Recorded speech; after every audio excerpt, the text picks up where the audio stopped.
Ivy, starring Mr. and Mrs. Ronald Colman.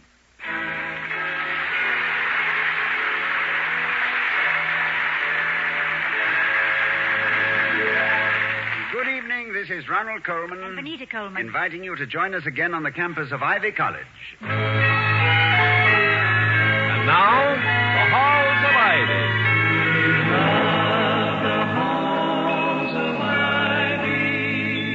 That surround us here today, and we will not forget though we be far, far away. Welcome again to Ivy College, that is, in the town of Ivy, USA.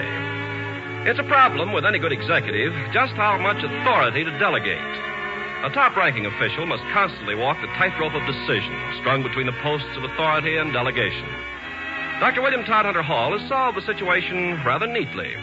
Executive and academic matters are disposed of at his office in the administration building as they come up.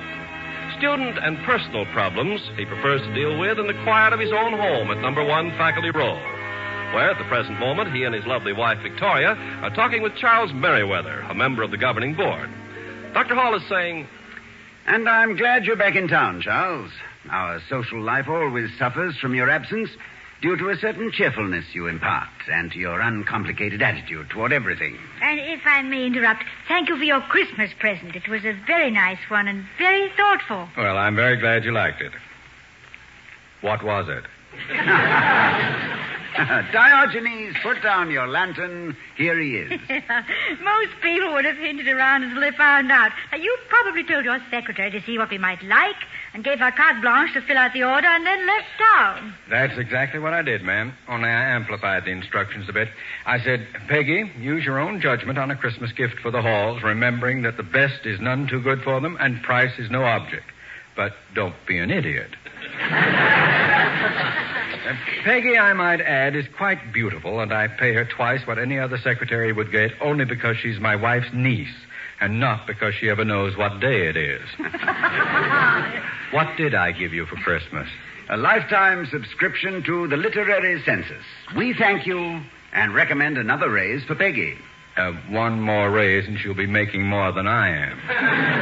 I'm all for happy employee relationships, but I never could see why an employer can't have a little happiness, too. Peggy gets $100 a week and earns all but 85 of it.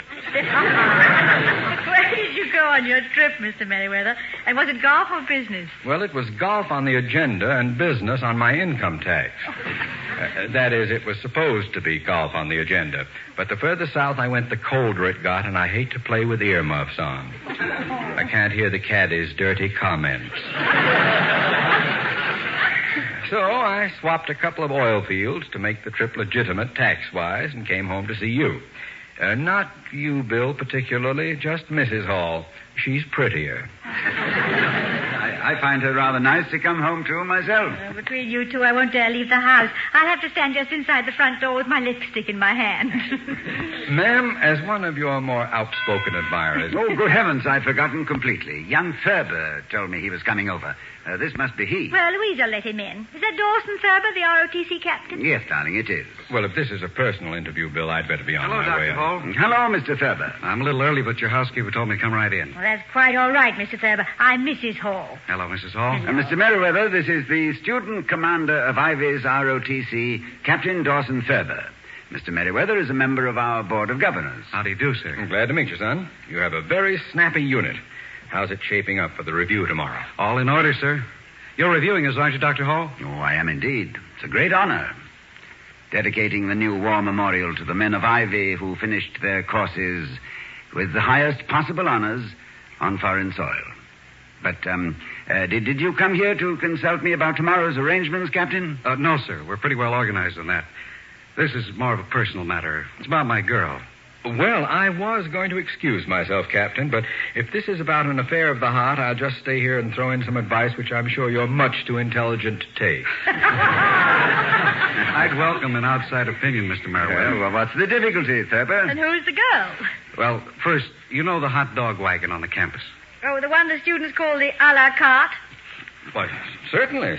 Fellow puts real butter on his popcorn, not melted laundry soap. The arrival of yours, Thurby, seems too old. No, sir, not a rival, just a disturbing influence. He's my girl's father, Fred Sherman. His daughter is Penny Sherman. Oh, yes, Penny Sherman. She's a lovely girl, Captain. I didn't know her father owned the a la carte. May I ask why he's a disturbing influence? Well, Dr. Hall, everybody likes Fred. He's a great guy. That Penny thinks it's kind of degrading for her father to be selling weenies. I'm afraid she's just a little bit of a snob. Well, I wouldn't be too severe with her, Captain. Perhaps she hasn't reached the age or acquired the perspective to understand that social status means very little to a man of character and independence. The a la carte is a good, honest, Ivy institution, and I respect it. And its proprietor. Besides, he was around this college long before his daughter was, so she can't say he went into business just to embarrass her. Though maybe I'm unsympathetic because it's been so long since I've been embarrassed. How does she show her snobbery, Captain? I mean, just what does she do or not do? Well, she always tries to steer the gang away from the dog wagon. And I believe it cuts deeper with her father than he'd have us think. I enjoy talking to him, but Penny thinks I'm just trying to show how democratic I am. Well, what course of action did you think I might take to alleviate the situation, Captain? Call her in and give her a brief lecture on the energy value of between-class nutrition? And why she shouldn't bark at the dogs which are sending her through college? I didn't expect you to take any action yourself, sir. I just thought maybe you could give me some advice on how to cope with the matter. It may seem a little trivial to you, but frankly, if something isn't done pretty quick, I'm afraid a certain beautiful campus romance is out the window. Well, I'm sorry I have no large economy-sized package of wisdom in my pocket at the moment to give you, but I'll certainly give it some thought. And when my husband says he'll think about it, Captain, that's a pretty firm commitment. Roughly equivalent to a notarized contract. Yeah, that's the trouble with having a sense of responsibility. Follows you around like a busted garter. Well, I'll appreciate anything you can suggest, Dr. Hall. I didn't want to bother you with it, but you can imagine the kind of advice I get from my own crowd. Thank you for listening to me, sir. Well, not at all. Good night, Mrs. Hall. Good night. Mr. Merriweather. Good night. Good night. If all this is really true, somebody should give Penny Sherman a good spanking. Or if you'll remember, Bill, at a recent board meeting, our friend Clarence Wellman had a suggestion. He said the a la carte was a disgrace and an eyesore, and was this a college campus or an amusement park, and how could we continue to tolerate such a flagrant nuisance, et cetera, et cetera, et cetera, et cetera. I didn't hear all of it because I was busy making a paper dart and was having a little trouble with the tail assembly. In the first place, and although Vicky's suggestion has some merit, protocol rules out the spanking. We can't give a captain's girl corporal punishment. Oh, well, suggestion withdrawn. Hairbrush back on the dressing table. Well, can't fire the hot dog wagon off the campus either, unless we want to renege on a promise. And while I may be no monument to morality, I haven't welched on a bargain since the age of 5, when I traded a new jackknife for a water pistol that leaked. It cost me a black eye and 3 front teeth to learn that a deal is a deal and a handshake is a contract, even if you have to count your fingers afterwards. Well, do I understand that Ivy College made some sort of a promise to Mr. Sherman? Oh, Ivy College did indeed, Vicky. Oh. Frederick Sherman was a student here. He was at Chateau Thierry in World War I and came home in pretty bad shape. The nature of his wounds demanded outdoor work, and this college granted his request to operate a refreshment stand on the campus. Oh, no time limit? No, ma'am, no. At least no time limit was discussed at the time, maybe because the idea of his living another 30 years was rather fantastic. They tell me he's still got enough shell fragments in him to short out a radio. Oh. So, how do you convince Penny that blood is thicker than mustard? Oh, I think I shall pursue my usual policy when dealing with personality problems. I'll investigate the principal personalities. Charles, how late does Mr. Sherman keep the a la carte open? At 10:30 on Wednesday evenings. Ah. Athletic Association meets until 10, and when they come out of Wellman Hall, they'll eat the chrome off your radiator. Why, Bill? You hungry? I hunger for information. Would you two care to join me in a hot dog? Not all right, thank you, Toddy. See, I never learned to handle them without eating half the paper napkin. When they start wrapping them in crepe Suzette, I'll try again. Well, I'm tempted, Bill, but if you consider my ulcers an immovable object and hot dogs and pickle lily the irresistible force, you can see what it might do to the laws of physics, to say nothing of me. Besides, I've got to get home before my wife sues me for desertion. Well, perhaps it's just as well that I talk to Sherman alone. I have a haunting feeling that I know the answer to this situation and can't remember it. And if I'm to meddle in undergraduate love affair... Meddle. Meddle? Yes, indeed. I knew it. Vicky, my hat and coat, please. Never mind, I have them. I'll be back shortly, darling. Good night, Charles. Come again soon. Yeah, well, good night, Bill. You'll excuse me, won't you? I'll explain later. Right now, I must cry havoc and let slip the dogs of war. The hot dogs of war. You think I'd better follow him, ma'am? Is he all right? Oh, I think so, Mr. Merriweather. Although you'll have to wear his overcoat home. He took yours.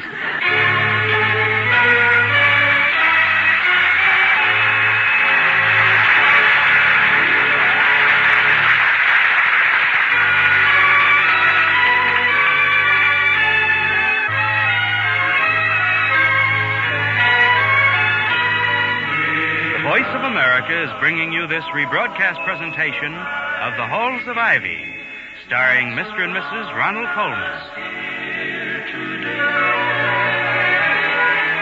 As we return to the Halls of Ivy, Dr. Hall has just come home from an interview with Fred Sherman, the proprietor of a hot dog wagon known on the campus as the a la carte. You weren't gone very long, dear. Did you enjoy the hot dog? I didn't have a hot dog, my sweet. Well, there was a little dab of mustard on your overcoat lapel. Don't tell me you had an ice cream cone with mustard on it. Very well. Very well what? I won't. You won't what? I tell you that I had an ice cream cone with mustard on it.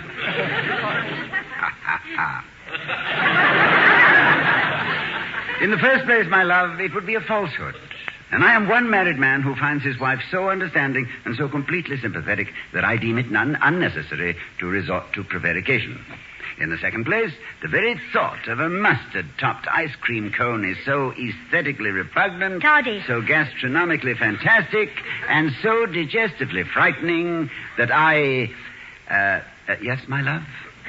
You are of age, William, and while it didn't say so specifically in our marriage vows that you could go anywhere you want and eat anything you like without having to explain to female busybodies how you got mustard on your overcoat... I had an Ivy burger. Oh. What did he say? And it was not my overcoat. I discovered I was wearing Mr. Merriweather's, which I shall return to him as soon as the reek of cleaning fluid subsides to a less stupefying degree. Yes. Not knowing exactly whether or not spilled mustard required a more powerful solvent than faucet water, I called the campus pharmacy and was informed, after due research... Toddy. What did he say? He said that mustard, being usually prepared with an oil base, would undoubtedly cause a certain amount I mean Mr. Sherman. What did he say? Oh, yes. Sherman. Yes. Well, after we were past the amenities, he said, "And what toothsome morsel would tempt your palate, master? The succulent canine or the fragrant ivy burger? Renowned in these hallowed precincts," he said, "as a broiled benediction in a brown and crusty bun." Well, let's go back there now. I'm hungry. So I said that my exalted position as president of this institution and the loyalties exacted of it impelled me to order an ivy burger. And he said, "Certainly, master. And in what state of cremation wouldst have this delectable tidbit?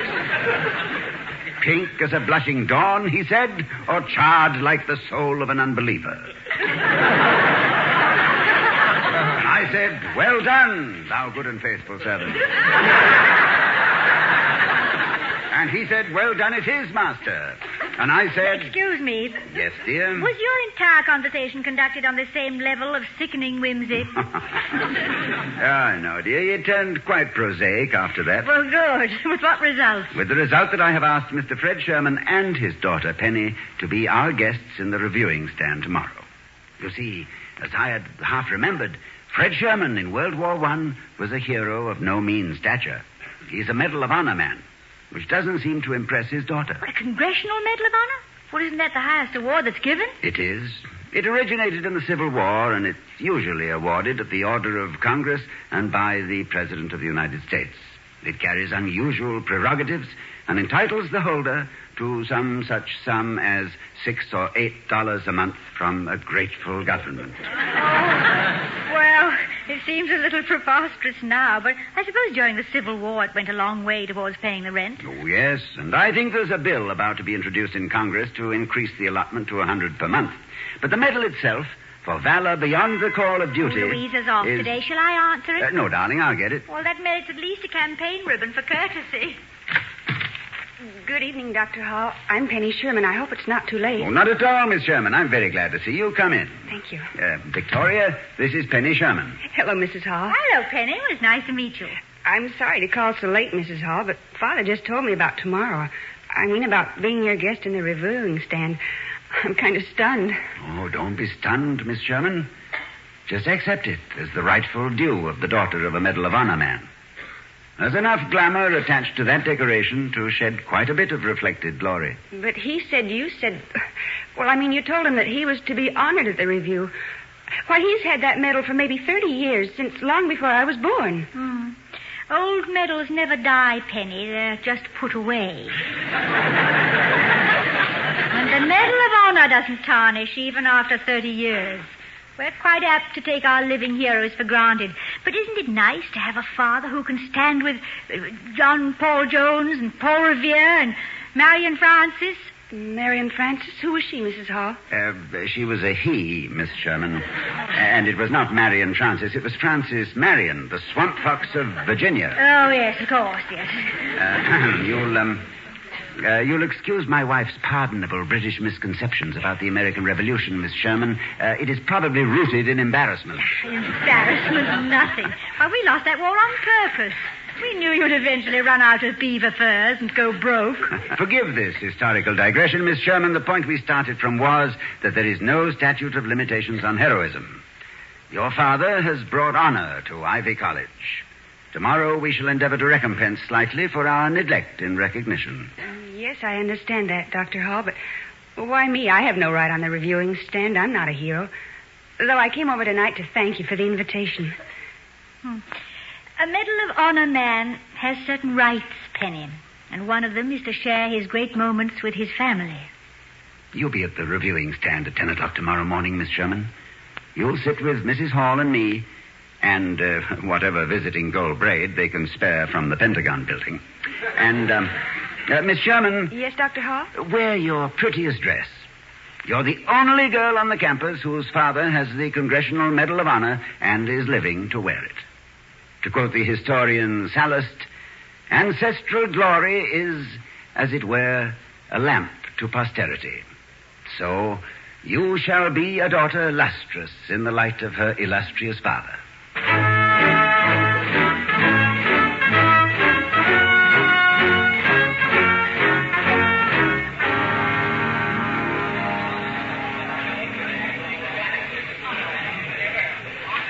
Captain Sherman, may I present my wife?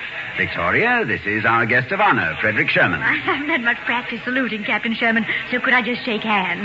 Yes, if mine will stop shaking long enough for you to grab it, Mrs. Hall. And never mind the captain. I'm just Fred Sherman, the hot dog man. You just ask my daughter. Well, if you'll notice her face right now, Mr. Sherman, I think she's beginning to realize that you have a special status of your own. Beyond that of dispensing very superior hamburgers. She's really wide-eyed, isn't she? Well, she ought to be, Mrs. Hall. I've been telling her for years what a great, big, wonderful hero I am. Well, maybe this will convince her the old man is at least a reputable citizen and that I... Uh-oh. We'd better get organized, Dr. Hall. Here they come. Penny, honey, on your feet.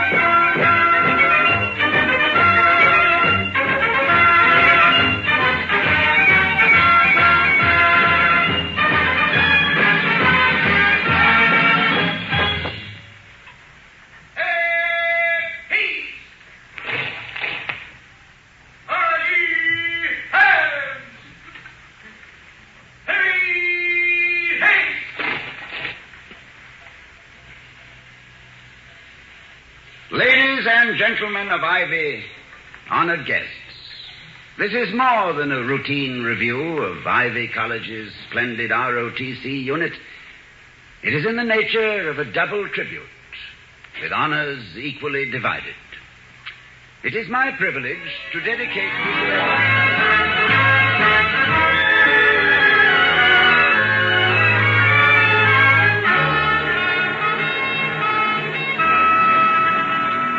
And so it is with respect and affection that we honor an Ivy alumnus who has brought glory to himself and to this college, a recipient of the highest award for valor which this nation can offer, and a man whom Ivy College has the distinction of calling one of its own.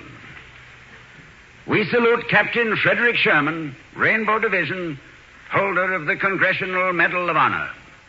And he is hit. He did her.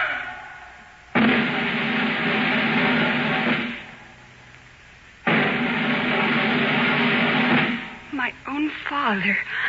Look, Mrs. Hall, they're all saluting him. Even the generals. I know you're proud of him, Penny. But don't tell me. Tell him. Oh, I will. I will. Finally, by means of the memorial we dedicate today, we wish to pay reverent respect to those of our students and faculty who have given their lives in combat to uphold the ideals of freedom and dignity which they taught and learned here at Ivy. The words of Mr. Valiant for Truth in Pilgrim's Progress may also be the words of each man we honor today. My sword I give to him who shall succeed me in my pilgrimage, and my courage and skill to him that can get it. My marks and scars I carry with me, to be a witness that I have fought his battles, who now shall be my rewarder. So he passed over, and all the trumpets sounded for him on the other side.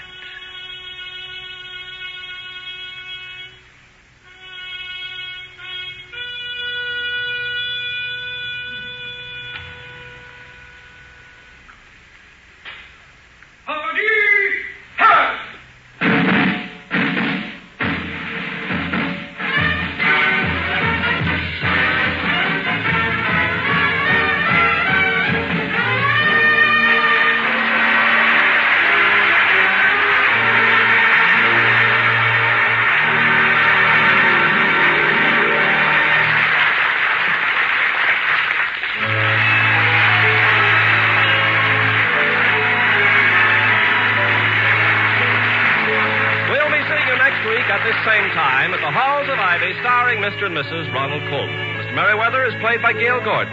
Also in our cast were Alice Backus, Kurt Martell, and Jess Kirkpatrick. Tonight's script was written by Don Quinn and John DeGrazio. Music was composed and conducted by Henry Russell.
But as we sadly start, our journeys far apart, a part of every heart will linger here in the sacred